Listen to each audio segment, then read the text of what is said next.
I'm back in it, man. I'm back in it for real. Like, all them days ain't gonna be easy, man. I'm telling you. It ain't all gonna be easy now. Oh, y'all wanna become a therapist? I'm gonna get paid like Randy from Big Money Bound TV. Hey. It's possible. But it ain't easy. What we represent, man? Big Money Bound. Say, let 'em know, man. Big Money Bound. We got the kids, man. Big Money Bound TV. RRT Posse YouTube. If you're new to the channel, please like, subscribe, and turn on post notifications. I release scheduled videos every Monday, 12 o'clock a.m. Eastern Time, but I also release some unscheduled videos throughout the week. Now, if you're returning, welcome back. I appreciate all of the support. Thank you. This is like a month. I've been back at work for like a month and 2 weeks, and like it's finally like I'm back in it, like for real. I just came from 2 days off, man. From 3 days off. I would say well rested, but I wasn't really well rested because I had a lot of prepping for the baby shower to do. If you got that Big Money Bound TV channel membership, then you already seen the whole baby shower like YouTube video about how I was getting ready for the baby shower, how the baby shower went, after the baby shower, the gifts from the baby showers, how they felt about it, all that stuff. But that's on that channel membership content. So if you ain't got that, you might want to go get that, man. But I'm back at work, and I walked right back into like the busy season or something. Like, bro, there's something going on, man. It's like they said around the USA, it's like it's not a job shortage. It's like it's too many jobs that can't be filled. Like, I ain't never heard of nothing like that. Like, no one want to go in there and get the jobs. But I think they got something to do with that whole like government assistance, that little stimulus package that they put out there. Like, if you wasn't employed, we gonna give you money. If you go back to work, you gonna lose that money. So why would somebody want to go back to work? Hey, but yeah, it's super busy in there. I come into work, man. You know, when I come into work, I got my Big Money Bound land. You feel me? So as soon as I walk in the door, man, lady say, Big Money Bound? Where did you get that from? eBay. I got it from eBay, dog. But really, it's on bigmoneybound.com. But I tell her I got it from eBay because I tell her get out of my business. Like, hey, cause get out of my business, man. Literally get out of my business. But I started having in the COVID ICU, man. So I'm in the COVID unit. It's my first time being over there since I've been back. And over there I had I'm in the COVID ICU unit. I'm on COVID floors as well. So I'm covering the COVID ICU and I'm covering 2 floors. In the COVID ICU, I had 5 vents, 3 continuous BiPAPs, and like 3 high flow nasal cannulas. So that's a total of 14 machines, right? 14 machines, yeah. Yep. 5, 3, and 3. 12, yeah. All right. It's 12 machines.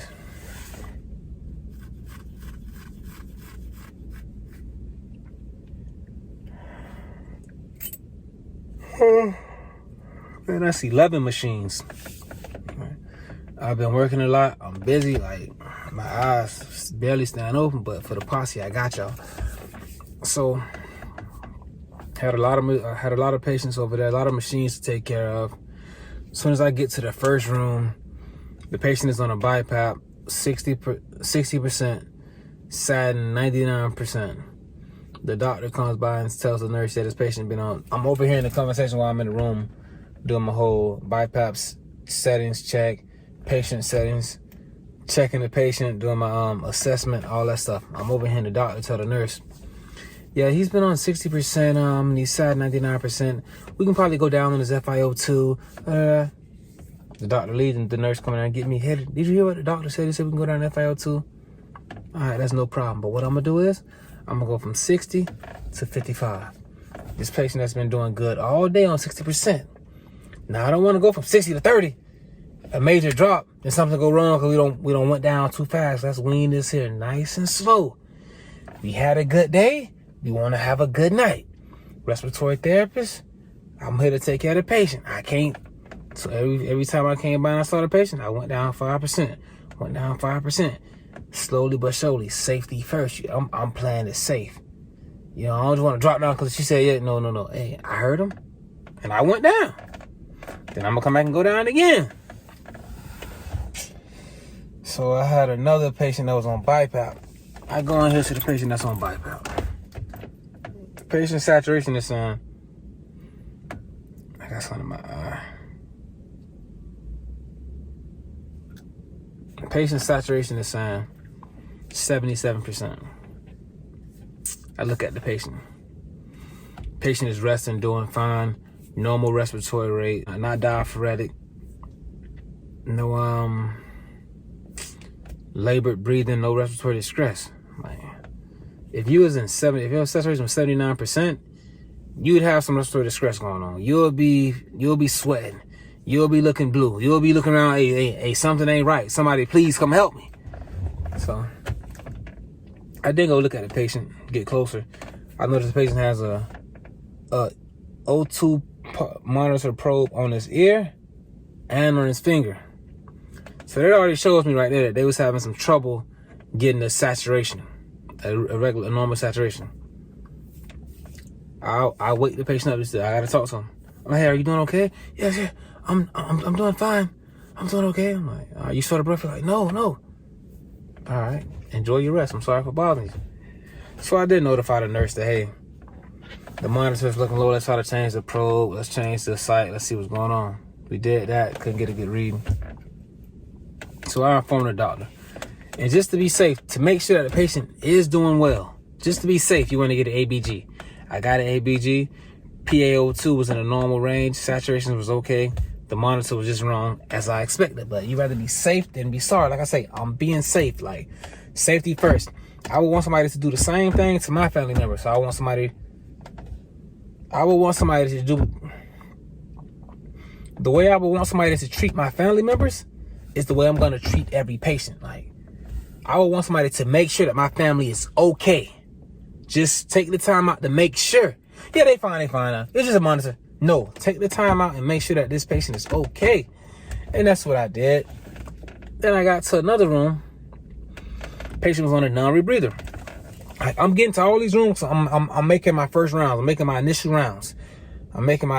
Just seeing, like, what's the status, what's going on with the patient, what's the current state. I get to the patient room. Patient's on a non-rebreather, sat 95%. The nurse comes and tells me, hey, the patient has been on a non-rebreather all day. Do you know, and their saturation is normal. Do you know if we can go down to a venti mask throughout the night? That's not a good idea. And during the night, our O2 saturation drops because we're not as active. We're not up. We're not about. We don't need as much oxygen. So we're going to go down. So if you give me less oxygen, I'm going to go down even further. So that's not something that you would want to do. So I'm like, you know what? The patient is on a non-rebreather. Only sat 94%. That is the normal range, but that's kind of low. Throughout the night, the saturation is going to drop even lower. So let's leave him on a non-rebreather for tonight. Let him try to wean it during the day shift while the patient is more awake. Okay, that's good. Okay, that's a great idea. Thank you for letting me know that. Cool. I come back to the same patient room 4 hours later, making my second rounds. The patient's sats is in the 80s. I go to the patient room. The patient is on a non-rebreather with the liter flow set to 10. So I turn it up, like, you need more oxygen in the ambu bag on a non-rebreather. You need more oxygen inside of that, more airflow inside of that. So I turn it up. As soon as I turn it up, the patient says, thank you. The patient wasn't getting enough airflow through the non-rebreather mask, which then wasn't getting enough oxygen. So once I turned that up, the patient was like, felt the difference, felt relieved, like, thank you very much for coming to save me. The worst thing to do, man, with any patient, especially a COVID-19 patient, is to have to transport that patient down to a test, I had to take a patient down to CAT scan that was on a ventilator. When you're on a vent, I don't use the portable ventilator for a patient that's COVID positive. Because initially, they were saying when you use the transporter vent on a patient, it's exhaling into the atmosphere. It's going out into the atmosphere. So instead, transport that patient on the vent so everything stays within that circuit and stays within the vent. Nothing has been exposed to the atmosphere. So that's what I do. That's what I continue to do. Even though they now are saying, oh no, you got the expiratory filter, it's okay to be fine. Nah, I'm going off what you said at first. Because at first I did that and I ain't got COVID. Now, if I go and switch something, I don't know what I may get. But I know if I keep doing what I was doing, what I won't get. Do you get what I'm saying? So we transport the patient down to the testing center on the vent. We get down there. First thing that people saying in the department was, I think it was like ultrasound test. First thing they said was, is the patient COVID positive? We like, yeah. They're like, okay, give us a minute to set everything up and we got to get gowned up. The nurse said, gowned up for what? Then the tech said, for the COVID patient. And that you're going to slide the patient over by yourself without our help. I'm like, nah, I kind of intervened. Like, nah, we need y'all help. Please help us out. Go get ready to do whatever you got to do. But luckily, I'm transporting this patient on the vent. And I got to use the O2 tank to keep the vent going. The O2 within the vent. The vent uses a lot of FiO2 because it's on 100%. So you want to use a full E-tank cylinder. Good thing I got a full tank. But I was kind of halfway full. So I knew I had enough time for them to get ready and still be able to do the test. They finally get ready. We go into the room. We pull the patient over to the gurney, to the stretcher they had to be on to like go into the test for the ultrasound, for the CAT scan. Now, they say the test gonna take like 5 minutes. My tank not gonna last that long. So I gotta then go and get another E-cylinder tank to hook that up, and that'll last long, no problem. But as I'm doing this, and we're back in the testing center watching the patient go to the test, I just informed the nurses that, hey, as long as like the patient is on this vent and everything is in line, you're not gonna be exposed to COVID from this patient. But what about when the air goes into the lungs? Like, yeah, when you take air into your lungs, you breathe and you exhale CO2. You breathe it in. But doesn't some of that come out? Like, nah, that ain't how you breathe. When you take a deep breath, ain't nothing coming out. Then I exhale CO2, like, ain't nothing coming out there. And the patient is on a vent, so everything that's been exhaled is going through the tubing. But what about something that come up? I'm like, nah, man, you kind of like, that's not happening, but you're doing the right thing by keeping your mask on, still protect yourself and stay safe. They're like, yeah, so why do you have your mask on? Okay, I'm not telling you this information to try to get you to take your mask off, first things first. I'm just telling you that, hey, you protected. And I have my mask on for safety reasons, just in case things happen. Like the patient become disconnected from the vent, and now the circuit is broken and it's going everywhere. I'm fully covered. We doing this just in case. Just like in case we slide the patient over and something comes loose on the vent and it gets exposed to the atmosphere, you got your mask on just in case. They're like, oh, you know what? Thank you so much for letting us know that. We appreciate that. Because some people, they come in here and they just break the circuit. Then I'm like, nah, I don't never break no circuit. Now, somebody doing that, you expose. The circuit is broken, you expose. So keep your mask on. Then patient is on the vent. Now, patient got an ET tube. The sedation beginning to wear off. We begin pushing the patient through the hallway on the gurney with the vent. So I'm carrying the vent, pushing the bed. We doing this is very difficult. Now the patient going to waking up, they're doing this and moving around and going crazy. All we thinking is don't pull that tube. Man, it was a nightmare. Like, this stuff is not easy to handle and deal with. Like, I just want to do respiratory therapy, but now I'm doing like respiratory therapy. I'm doing like security guard. I'm doing like restraining you. I'm doing transporting. I'm doing like I'm doing a lot of stuff, man, but it's all part of a day's work. You know, RRT posse. I got it, so I had to do what I had to do. Then I get back to the unit. They telling me they want to prone the patient. They want to burger flip a patient over. They want to burger flip a patient. All right, cool. I'm up here. I'm ready. Let's do it. Oh, no, I'm not ready right now. I got to get this. I got to get that. I got to do this. I got to do that. Just give me time to get ready. All right, cool. You got 15 minutes. I can go see somebody else and come back in 20 minutes. Oh, no, I'm going to need more time than I got to do. Oh, so you ain't ready. You just playing. Well, I'm sorry I can't do it when you want to do it. Hey, like, before we take this somewhere else now, before we get nasty, because I ain't going to let nobody just talk to me dirty. But before we take it there, I'm trying to feel me. I got a family to feed, so I'm just trying to de-escalate the situation. Before we take it there, it's not when I want to do it. I'd prefer to do it while I'm up here and I'm ready. But if you're saying you're not ready, I understand that. You're preoccupied. That's no problem. Now, when you're ready and I'm not ready because I'm preoccupied, I don't want that to be a problem. Are we clear?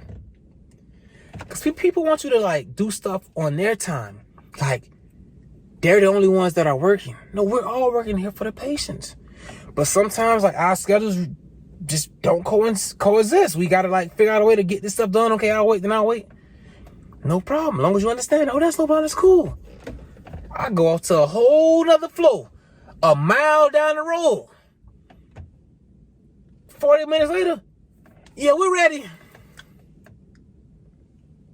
Yeah. I'll be there as soon as I can. I'm preoccupied right now. Okay, no problem. I'm glad they understood. Because I can't just leave one patient and go to another patient. Like, no, you got to take care of the patient that's in front of you that you're dealing with right now. Like I said, I just want to treat people how I want my family to be treated, man. Because, like, this is a circle of life. You born in a hospital, you're going to get hope. If you're lucky enough, you're going to leave in a hospital or get some kind of help in the hospital or something. You feel me? So you're going to have somebody to take care of you as well. So you got to do to others as you want done for you. And that's just what I was doing. So I finally got done with that situation. I came to this proning event. I call it an event because, like, it's like us. It's an event. You got to really, like, we're really, like, we're really flipping over a patient that's 300 plus pounds. I was never educated on how to prone a patient. A nurse said, I don't know what to do. A traveler, like, so some people trying to tell them what to do. All I knew is I came to work one day in 2020. COVID was here and we was proning a patient because it helped him oxygenate better. They told me, stay at the head of the bed, hold his head, hold the patient head, hold the patient neck, watch the ET tube, don't let the vent come disconnected. And I just did the best I could. Now I kind of got the hang of it. But you just, like, we flipped the patient over, man. Patient still got tubes over here, tubes over there. Now we got to put a pillow under the head. But nah, granted, the patient saturation went from 89 to 99. But to get that, like, just imagine, like, I don't like saying dead weight, but, like, weight that's, like, not helping you. It's just laying there. And you got to really, like, move it, contort it, like, position it how you want it. Like, that's not easy, man. With an ET tube in. You know how many patients became disconnected from the vent, from the self-extubated? Like, I can't say self-extubated because they didn't do it themselves.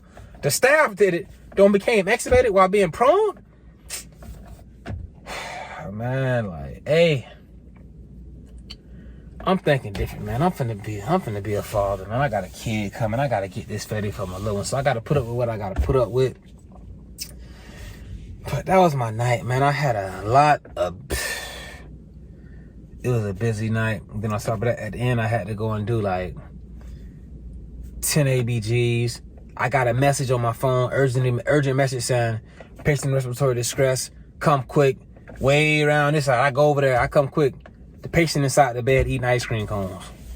Saying, why are you in here? Now, somebody sent a message saying, come quick. The nurse even said, I didn't do that. Like, who did that? I don't know, but like, this stuff is serious, man. Like, I was just taking care of some old people. I stopped taking care of them. I finished one, got a window open, came down here, ain't nothing, and I got to run back over here. And then y'all say y'all want to be a respiratory therapist? May the Lord be with you, man. I'm with you. RRC Posse, I'm with you, dog. But I'm just letting you know. It ain't all peaches and cream, baby. Not all of it. It ain't all peaches and cream, man. Get another phone call. Yeah, my patient saturation in the 80s is dipping. It's going from high, low. Can you please bring a high flow in nasal cannula? I get over there. Patient on the non-rate breathing. Satting in the triple digits. Triple digits says patient satting 100%. That's the highest we can go. Hey, man. Yeah, somebody called me about a patient that was desatting in the 80s. I'm over here and it's 100%. Oh, well, yeah, I said it goes up, it goes down. Hey, I'm done, man. Thank y'all for watching, dog. I'm finna go to talking nasty, man. I'm finna go to talking dirty, dog. I'm back tonight. I'm back tonight, dog.